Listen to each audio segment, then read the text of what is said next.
Hey y'all, and welcome to another episode of Joe Benny Smokestack. Today we're going to be looking at Tsalagi recipes, so Cherokee.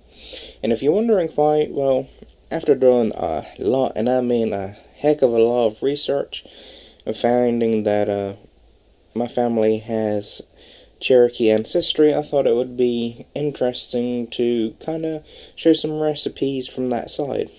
Some of these are kind of more, I guess you could say, modern, some a bit older. And of course I've made some of my changes because going through online there are so many different takes on it. So I wanted to put my own on it. This first recipe is nune oguma, or potato soup.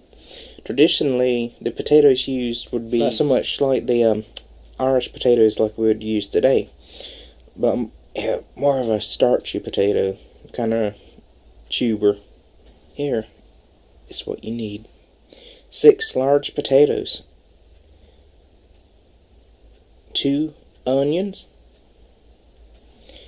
and 3 cups of milk. You may need a bit more or a bit less, depending on your taste. You can also use some heavy cream in it if you want, but if we're going to keep it more like the proper recipe, we're going to exclude that. And of course you want seasoning.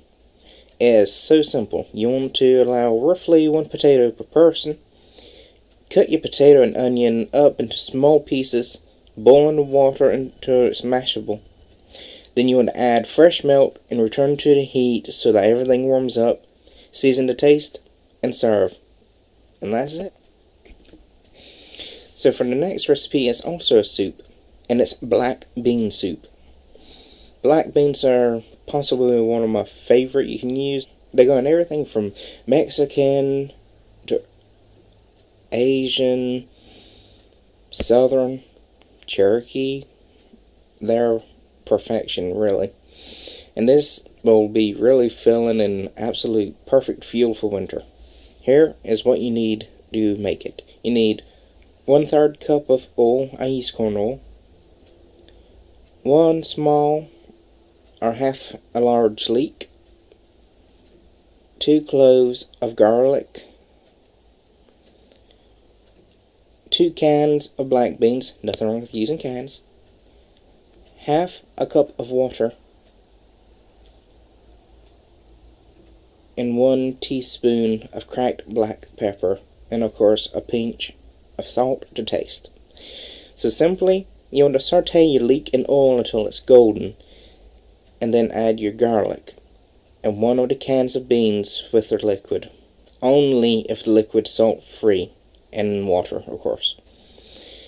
Nothing wrong with using canned beans. It makes life so much easier, and if you get good quality, then go with it. Now you want to mash those beans with a fork so it's kind of more of a lumpy mixture. Then add your second can, but do not mash them because that's where all that nice texture and bite will come from. You want to add your water and your seasoning, bring to a simmer, and cover for 40 minutes, stirring occasionally. When done, serve. Season more if you need to.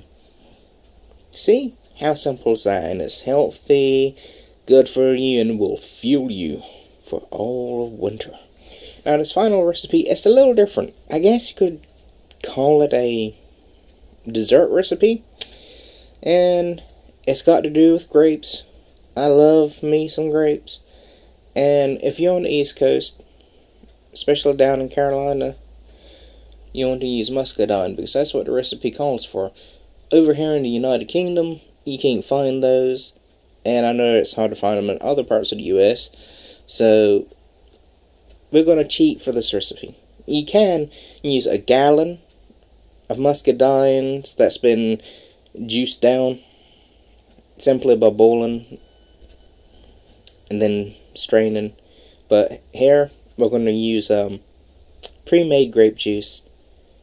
I'm not going to say the brand, but it starts with a W. I think we all know which I mean. So you want a gallon of grape juice and a cup for the dough.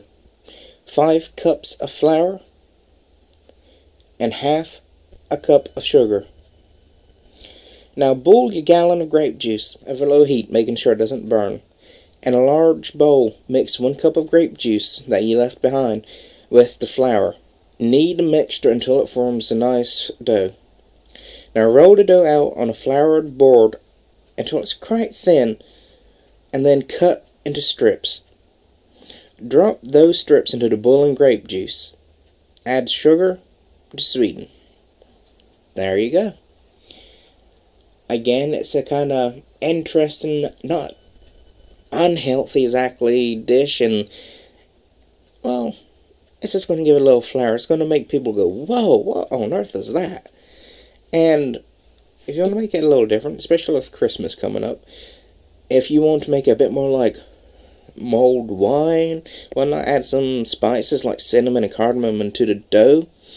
For a really big twist, why not use apple juice instead of grape juice? I know it's not traditional, but I feel that would work really well. It'd be kind of like an apple pie, wouldn't it?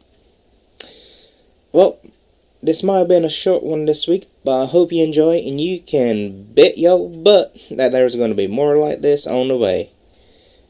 Keep on cooking. See y'all next week.